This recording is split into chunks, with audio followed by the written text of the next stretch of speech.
سلام دعنا هبلنا تخطاتلتي أقسماويان مراخب حفاش AMN نزي ساعات تسنادو زيناتات انه فلما كان دغندي ندبتاتينا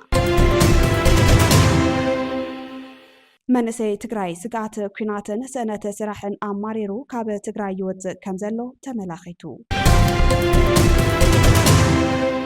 أبزي حكاوي هنتات أبايتن ورا مريتن زلو تأجم زتواد مريحنة كعرفو يجبا كبل من حدار كتما عدقرات قليزو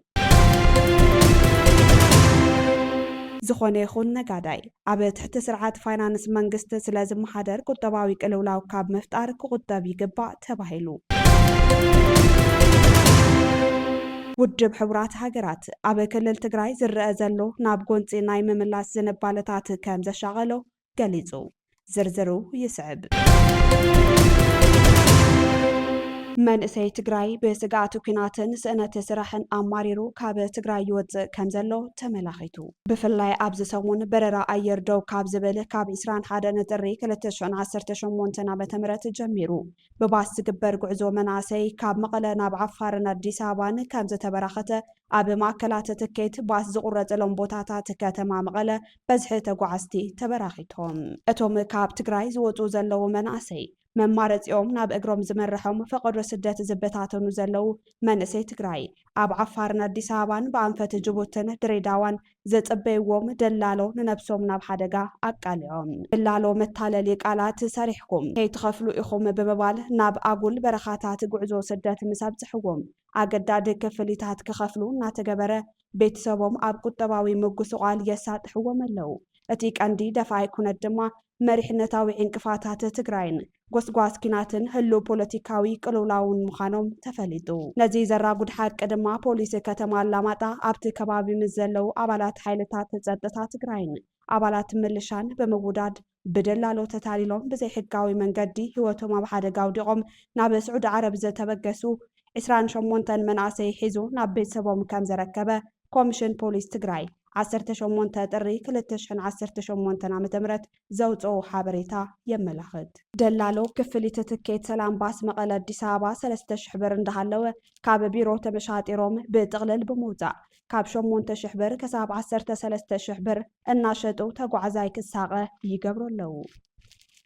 من حدار من قدن موقعزيان تقراي سقرا دوباتن سقاتو كينات زولدون كاب تقراي نزوتو تقعستي نزقبرو وقعزو مقوززار ايكالن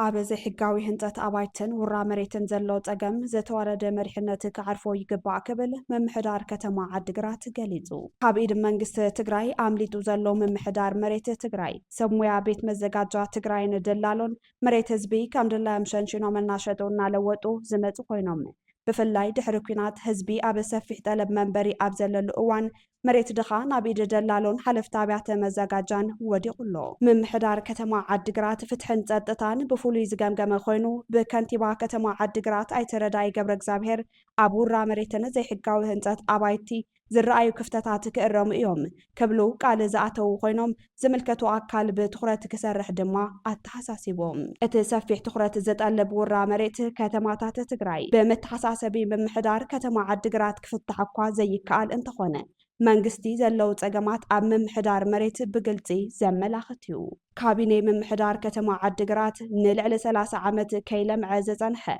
9.20 هكتار مريت نبانك مريت آتاو تغيرو نخالي كم محدار كم زوسنة زذكر كوينو أزدما أب تقراي نلعل 3 عامت ممحداراوي قولحتا زسانة محدرا مريت مهلاو زملاختيو أب مجمرتا ورحيت الريك لتشحن 18 عام تمرت قدمي 1983 عام تمرت جميرو نشدشتا سبهافتي كلام موعل تفرمو زتوهاب مريت زاقيد بتوعل زتأثر اللعلاما بزي ملمعو كاب سبهافت تمنتيلو ناب بانك مريت آتاو كخون حزن زلو كبيد ناي منبرن انتات عداقا ماكلن زتودبو صدرا سواتن حاربنياتاتن كم حدر وسينو من محدار كتما عدقرات قدم 19 عام تمرد مريت بمنقست تعديلوم كليلوم بمحازن أبرب حازيك أيرو سبهافتي منطيلون محبرسب كعدل أبز عمت زوسنو وسانة زناد كوان تخونه حزون أبتي كتما سفحت تقامات محدرا مريت كامزلو تقاليزو نسعبينو مخنيات دماس إن تسناي من محدار مخانو تحبيرو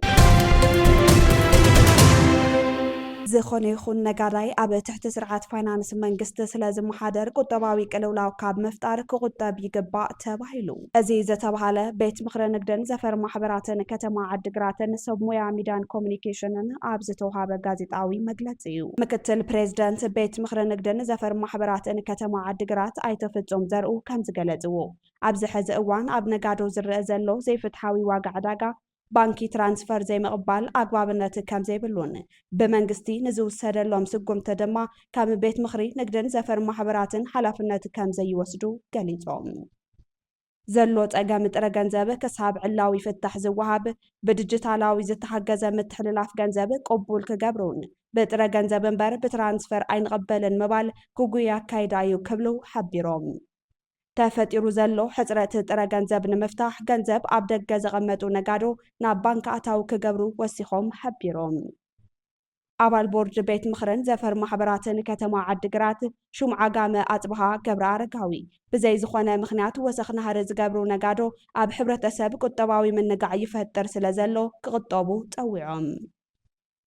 ኣባል ቦርድ ቤት ምክሪ ንግድን ዘፈር ማሕበራትን ከተማ ዓዲግራት ኣይተመሓረ ሓጎስ ነጋዶ ግዜ ተጠቒሞም ዝገብርዎ ዘለው ዘይፍትሓዊ ኣካይዳ ክእርሙ ይግባእ ኢሎም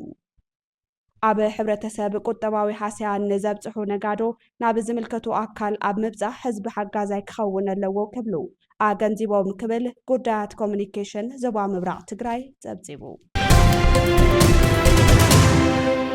ጉባኤ ህዝቢ ርክባት ትግራይ ኣብ መንጎ ትግራይን ኢትዮጵያን ዘሎ ጎስጓስ ኩናት ከተርፍ ሓቲቱ ብዘተ ኣይኽሰርን ብውግእ ኣይኽሰብን ኢሉ ጉባኤ ህዝባዊ ርክባት ትግራይ ኣብ ዘውፅኦ መግለፂ ኣብዚ ቅንያት ይስማዕ ዘሎ ውፅኢት ናይቲ ትካልና ብተደጋጋሚ ዝበሎን ተቐባልነት ዘይረኸበን ሕቶ ትግራይ ብልዝብ ናይ ምፍታሕ ምሕፅንታ ዳግም ናብ ፀጥታዊ ፀገም ንኣቱ ምህላውና እንትንሓስብ ዕሪናን ሓዘን ጉባኤ ህዝባዊ ርክባት ትግራይ ሕዚ እውን ሓይልናን ዓቕምናን ካብ ኣፈላላይኩም ተመሳሳልነትኩም ይዓብሞ ናብ ዘተቕረቡ ዝብል መልእኽቲ ዝሓዙ 5 ነጥብታት ድማ ኣብቲ መግለፂው ኣቐሚጡሎ ጉባኤ ህዝባዊ ርክባት ትግራይ ኣብ ዘውፅኦ መግለፂ ካብ ዝተመስረትናሉ እዋን ጀሚሩ ክሳብ እዚ ዕለት ኣብ ፖለቲካዊ መድረኽ ዓድና ትግራይ ፖለቲካዊ ዘይኮነ ዲፕሎማስያዊ እወንታዊ ግደ ንምዕዋት ገዚፍ ዕማም ሒዝና ተንቀሳቒስና ክሳብ ሕዚ ዝከኣሎ ከም ዝገበረ ኣፍሊጡ ከም ሓደ ኩሎም ውሽጣውን ደጋውን ፀገማት ብልዝብ ክፍታሕ ዝነጥፍ ዲፕሎማስያዊ ትካል እዛ ክባር ዋጋ እናተኸፈለላ ዝመፀት መሬት ብሓደ ወገን ምስ ደጋውያን ሓይልታት ሕቶኣን ጠለባን ኣረድያ ንባህጋ ዝኸውን ዝምድና ክትፈጥር ብኻልእ ወገን ኣብ መንጎ ኣገደስቲ ብሄራዊ ዓቕምታት ምርድዳእ ሃልዩ ጠንካራ ብሄራዊ ቁመና ክትሃንፅ ብቀንዱ ኣብ ልዝብ ዘድሃቡ ዓበይቲ ስራሕቲ ምስርሑ ገሊጹ ውድብ ዓረና ኣብ ትግራይ ዝርአ ዘሎ ፖለቲካውን ፀጥታውን ኩነታት ንምግታእ ዝዓለመ ደብዳበ ናብ ዓለማዊ ትካላት ጽሒፉ እቲ ናብ ሕቡራት ሃገራት ሕብረት ኣፍሪቃ ሕብረት ኣውሮፓ መንግስቲ ሕቡራት መንግስታት ኣሜሪካን መንግስቲ ዓባይ ብሪጣንያን ዝተጻሓፈ ደብዳበ ዓረና ትግራይ ንዲሞክራሲን ሉዓላውነትን ዓረና ኣብ ትግራይ ብቕልጡፍና ተበላሽዎ ዝኸይድ ዘሎ ፖለቲካውን ፀጥታውን ኩነታት ብዝምልከት ከቢድ ሻቑልት ከም ዝፈጠረሉ ውድብ ዓረና ኣፍሊጡ ኣብ መንጎ ትግራይን ኢትዮጵያን ዘሎ ፖለቲካዊ ጎንፂ ብሰላማውን ዲሞክራሲያውን ኣብ ዘተ ዝተመርኮሰ ፍታሕ ክረከብ ከም ዝጠልብ ዘፍለጠ እቲ ደብዳበ እቲ ኣብ 2013 ዓ.ም ዝተኻየደ ኩናት ጃምላዊ ግፍዒ ሰፊሕ ዕንወት ጥሜት ምምዝባል ሚልዮናት ተስዒቡ ከይኣክል ኣብዚ እዋን ዝረአዩ ዘለው ቅልውላዋት ዲሞክራሲያዊ መፍትሒ ክናድየሎምን ህዝቢ ካብ ዳግማይ ህልቂት ክድሕንን ውድብ ዓረና ፀዊዑ እቲ ውድብ ቀፂሉ ኣብ ትግራይ ሕገ መንግስታዊ ምሕደራ ንምምላስ ኣብ ውሽጢ ሃገር ዝተመዛበሉ ሰባት ምምላስ ስደተኛታት ብውሑስ ምጥያሽን ሓዊሱ ወሰንቲ ድንጋገታት ውዕሊ ፕሪቶርያ ኣብ ግብሪ ኣይወዓሉን ክብል ዘዘኻኸረ ውድብ ዓረና ግዳማውን ዘባውን ተዋሳእቲ ንውሽጣዊ ስብርባር ኢትዮጵያ ምምዝማዞም ይቕፅሉ ኣለዉ እዚ ድማ ነቲ ኩነታት ዝያዳ የጓሃኽሮን ዳግማይ ግጭት ክለዓልን ይገብሩ ኣለዉ ክብል ድማ ወቒሱ ኣብ ትግራይ ዝተሓደሰ ዕጥቃዊ ግጭት ከይለዓል ቁልጥፍን ዝተዋደደን ዲፕሎማስያዊ ስጉምቲ ምውሳድ ኣብ ልዕሊ ኩሎም ዝምልከቶም ወገናት ትርጉም ዘለዎ ፀቕጢ ብምግባር ህዝቢ ናይ ምድሓን ተልእኾኦም ክፍጽሙ ዓረና ትግራይ ንዲሞክራሲያውን ሉዓላውነትን ናብ ዓለማውያን ትካላት ዝፀሓፎ ደብዳበ ገሊጹ بتግራይ ንምድሓንን ህልውንኡ ንምቕጻልን ጸረ ሰላምን ህዝብን ዝኾነ ጉጅለ ምእላይ መማረጽ የብሉን ክብል ምንቅስቓስ ደለይቲ ለውጢ ትግራይ ኣፍሊጡ ልዊ ኩነታት ትግራይ ኣመልኪቱ ኣብ ዘውፅኦ መግለጺ ስምምዕ ፕሪቶርያ ሙሉእ ንሙሉእ ንምትግባር እናተቓለሰ ከም ዝጸንሐ ምንቅስቓስ ደለይቲ ለውጢ ትግራይ ኣዘኻኺሩሎ መግለጺኡ እንትቕጽል ድማ ጉጅላዊ ህልውንኡን ረብሓታቱን ኣብ ሰላምን መላ ህዝቢ ትግራይ ዘሳተፈ ፖለቲካዊ ምሕደራ ምትካልን ከረጋግጽ ዘይኽእል ሓይሊ ኩሎም ዓቕምታት ትግራይ እናበተነን ጸረ ሰላም ተግባራትን ጽምዶታትን እናፈጸመን ድሕሪ ምጽናሕ ዝኾነ ይኹን ህዝባዊ ዕላማ ዘይብሉ ናይ ሓደ ጸቢብ ጉጅለ ስልጣንን ረብሓን ምሕላው ዕላምኡ ዝገበረ ኩናት ከፊትሎ ድማ ኢሉ እዚ ጸረ ሰላምን ህዝብን ጉጅለ ዝተሰለፍካሉ ህዝባዊ ዕላማ ኣስሒቱ ጀግንነትካን ዓወትካን ሓንሽሹ ቀጻላይ ተስፋኻ ኣማህሚኑ ምስ ሕዋትካን ህዝብኻን ከይተረፈ ኣዋጊኡ በመስዋዕትኻ ጉጅላዊ ስልጣኑን ረብሑን ከረጋገጽ ናብ ዘይምልከተካ ኩናት የእትወካ ኣሎ ስለዚ እዚ ናይ ድሕረት ጉጅለ ዘውርዶም ትእዛዛት ህልቂት እምቢ ብምባል ናብ ዝመረጽካዮ ተወዲብካ ይኹን በብውልቀኻ ብምኻድ ንባዕልኻ ካብ ኮንቱመት ንቤተሰብካ ካብ ተደራራቢ ሓዘን ንትግራይ ድማ ናይ መወዳእታ ዘይብሉ ኩናት ካብ ምእታው ክትድሕን ምንቅስቓስ ደለይቲ ለውጢ ትግራይ ኣብ ዘውፅኦ መግለጺ ጻውዒቱ ኣቕሪቡሎ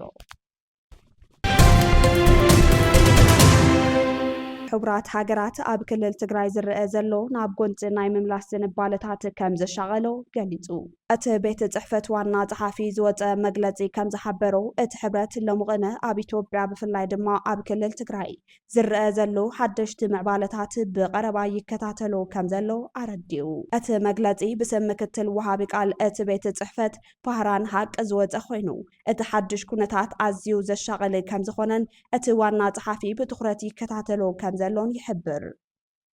ቢቢሲ ኣብ ዝዛዕባ ሒዝዎ ዝወፀ ሓበሬታ ከም ዘረድኦ ካብ ዝሓለፈ ቀዳመ ሰንበት ጀሚሩ ኣብ ከባብታት ወረዳ ጸለምትን ደቡብ ትግራይን ኣብ መንጎ ሓይልታት ትግራይን ሰራዊት ኢትዮጵያን ግጭት ከም ዘጋጠመ ጸብጻባት ይሕብሩ ኣለዉ ኢሉሎ ኣብ ዝሓለፉ መዓልታት ድማ ኣብ ሰለስተ ከባብታት ዞባ ማእከል ትግራይ መጥቃዕቲ ድሮን ከም ዝተፈጸመ እውን ኣዘኻኺሩሎ በቲ መጥቃዕቲ ድሮን ሓደ ሰብ ህይወቱ ክስእን እንከሎ ኣብ ልዕሊ ንብረት ጉድኣት ከም ዘብጽሐ ቢቢሲ ትግርኛ ካብ ፖሊስ ዝረኸቦ ሓበሬታ የመላኽት እዚ ከምዚ ኢሉ እንከሎ ካብ ናብን ኣዲስ ኣበባን ከተማታት ትግራይን ዝግበር በረራ ነፈርቲ ካብ ዝቋረጽ ራብዓይ መዓልቱ ዝሓዘ ኮይኑ ኣብ ልዕሊ ህዝቢ ሻቑለትን ምጭንናቕን ኣስዒቡ ከም ዘሎ ኣብ ጸብጻቡ ኣስፊሩ ይርከብ እቲ ሎሚ ዝወፀ መግለጺ ሕቡራት ሃገራት እዚ ሓዱሽ ምዕባለታት ከይጋደድ ስጋኣት ከም ዘለዎ ይጠቅስ ካብ ኣኽሱማውያን መራኸቢ ሓፋሽ ናይዚ ሰዓት ዜናታት ክትከታተሉ ጸኒሕኩም ንምክትታልኩም ነመስግን ምስ ዝተረፉ መደባትና ሰናይ ጊዜ